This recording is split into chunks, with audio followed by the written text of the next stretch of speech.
We're going to start by talking about the enzyme amylase. As you know, amylase is an enzyme that breaks down starch.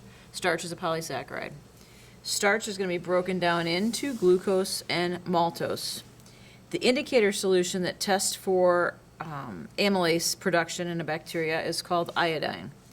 And if starch reacts with iodine, you get kind of a black-purple color. If that black-purple color goes all the way up to the bacteria that you inoculated, it means that there's still starch present throughout the entire plate. So that plate is showing no digestion, no amylase production, because that starch goes all the way up to the bacteria. If you see a clear zone, it's hard to put that on backwards. If you see a clear zone around the bacteria, it's telling you that that bacteria that you put on there is making the enzyme amylase. It munched on the starch that is nearest to it, and you don't have any starch present, so you have a negative reaction right around where that bacteria is for starch, which means that the amylase was produced. So this is going to be amylase positive bacteria, where you see a clear zone around it. This will be an amylase negative bacteria, where you see a purple color that goes all the way up to the bacteria. Okay? So that is what we need to know about amylase production. The next enzyme that we are going to talk about is called lipase. Lipase is an enzyme that breaks down lipids into glycerol and fatty acids. And you remember that from anatomy a couple, last year. We inoculated 2 bacteria onto here. We used the media called spirit blue agar. It's a real pretty, bright, vibrant blue color. And you can see that the color kind of changes after you inoculate them and leave them in the incubator for a while. But what we are looking for is if you hold that bacteria up and you don't see a clear zone around it, you don't see a halo around it, that means that bacteria did not make lipase. So this is lipase negative, where you don't see any clear zone around the bacteria.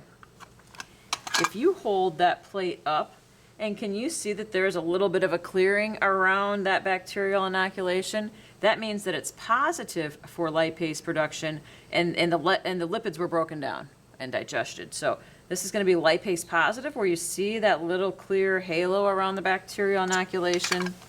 This will be negative, where you just see the bacteria and no clear zone. Again, media name is spirit blue agar. You're not going to forget that one.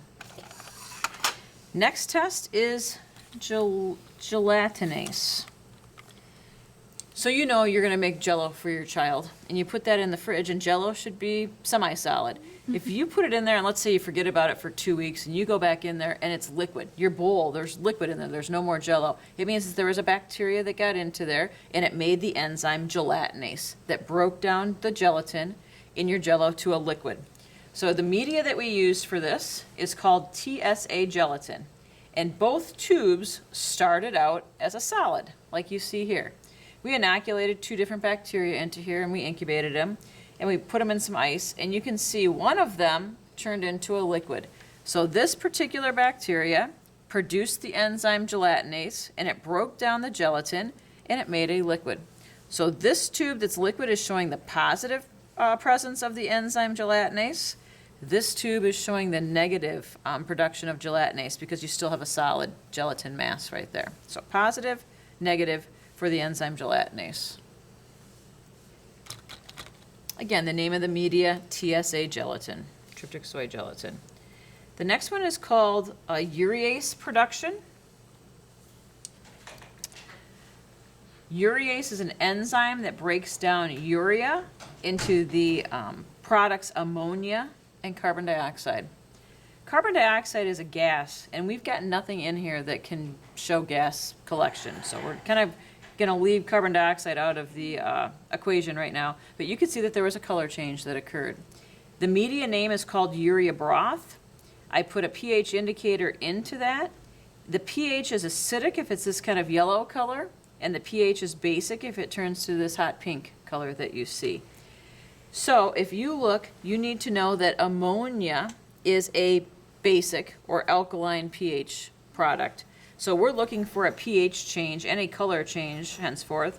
So if you see this tube and it's yellow, it means it's acidic. and we had no production of the enzyme urease. But once that end product ammonia accumulated in this tube, we had a big pH change. That pH actually rose and became more alkaline, and the color change is indicated. That's how you're going to tell if it's positive or negative when you get that pink color. Okay, so positive for the enzyme production of urease, negative for the enzyme production of urease. Okay, the media is urea broth, and the end product that's important here is going to be ammonia. The next enzyme we're going to talk about is called cysteine desulfhydrase. So that word D means remove. So we're removing a sulfur group from the amino acid called cysteine. That's the whole premise of this. You need to know that the media that we used is called peptone iron agar. Peptone iron agar. We inoculated our bacteria into here, and when we pulled it out of the incubator, one of the tubes was black and one of the tubes remained clear, so no change. You need to know that the tube that turned black is positive for that bacteria making cysteine desulfhydrase.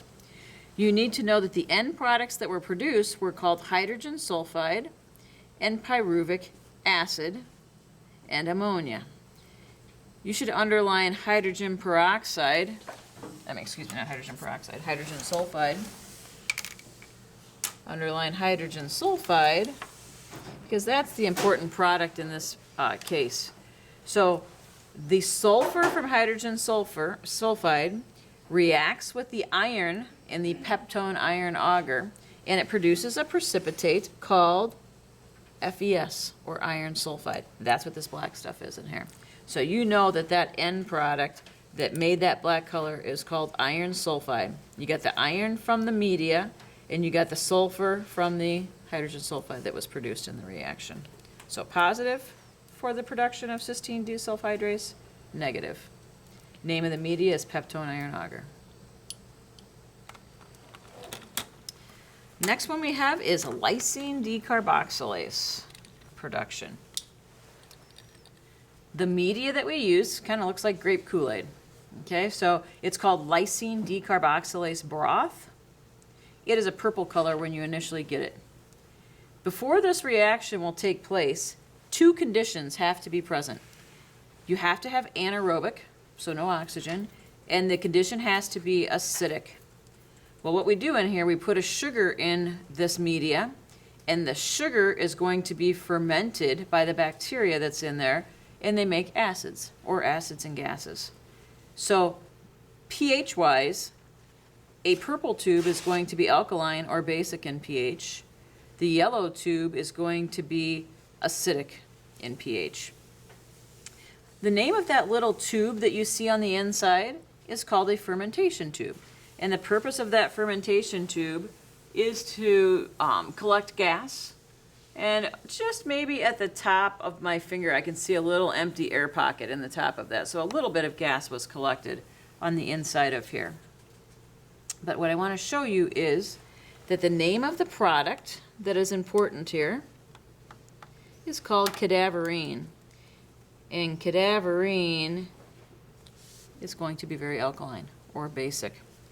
So on the lab test, if we tag the purple tube, this is going to be positive that the bacteria made lysine decarboxylase. If we tag the yellow tube, it means the pH in there is acidic. There was no cadaverine produced in there, so this is negative for the production of lysine decarboxylase. If on the lab test I ask you what this clear substance is at the top, you're going to say that it's mineral oil, and the purpose of it is to allow anaerobic conditions to be in this test tube. And if I ask you what the name of that little glass tube is, you're going to say it's a fermentation tube or a Durham tube. Sometimes you hear that. And the purpose of that is to collect gas. Okay? So again, lysine decarboxylase, positive is purple, negative is yellow. The last one we're going to talk about today is called phenylalanine deaminase. So we're taking the amino group off of the amino acid phenylalanine. We inoculated the bacteria on the tubes. The media is called phenylalanine agar, so that's an easy one, phenylalanine agar. We came back and we added our indicator solution. The indicator solution is called ferric chloride. Ferric chloride. We added 5 drops or so of that to each tube. All of a sudden, one of the tubes turned green, and the other tubes kind of turned a yellowish color. Green, black, whatever you want to call it. Kind of looks green from the back, maybe, a real dark army green, if you will. So a real dark green color. That's going to be our positive test that the bacteria made phenylalanine deaminase. The yellowish color will be negative for phenylalanine deaminase. Now you need to know the reason why that tube turned green. Because when ferric chloride reacts with the end product phenylpyruvic acid, then you get the green color. This ammonia, it's produced in here in this tube, but it doesn't actually show up in your results. Like, you can't tell that it was produced. We didn't put anything in there. So your important product is phenylpyruvic acid, because you know when phenylpyruvic acid combines with ferric chloride, you get a green color. Positive, negative. One more time. Positive, Yep. negative. Yep. Positive is the dark green color. Negative is the yellowish color. Okay.